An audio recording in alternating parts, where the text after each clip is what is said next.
Per Sabtu 26 Februari 2022, pasukan militer Rusia telah berhasil memasuki ibu kota Ukraina yakni Kiev. Seperti yang diketahui pada Kamis 24 Februari 2022, Presiden Rusia Vladimir Putin telah mengumumkan akan melakukan operasi militer spesial di Ukraina dengan dalih ingin melakukan demilitarisasi.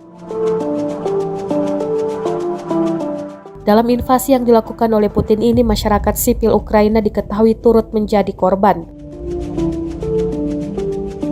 Dikutip dari Aljazeera.com, sebanyak 198 warga Ukraina telah tewas, yang mana 3 diantaranya adalah anak-anak.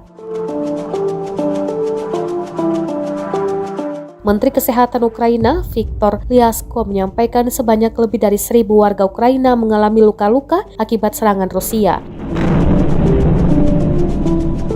Dalam video yang beredar, terekam detik-detik roket pasukan militer Rusia menghantam sebuah gedung apartemen di kawasan tempat tinggal warga sipil di Kiev. Pada video tersebut tampak roket mengenai bagian atas apartemen dan menyisakan sebuah lubang berukuran cukup besar. Serangan itu diketahui terjadi pada Sabtu 26 Februari 2022.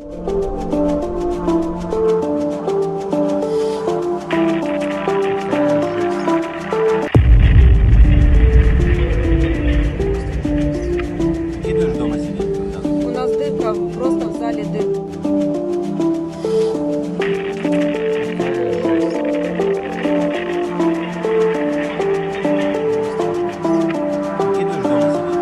У нас дырка, просто в зале дым.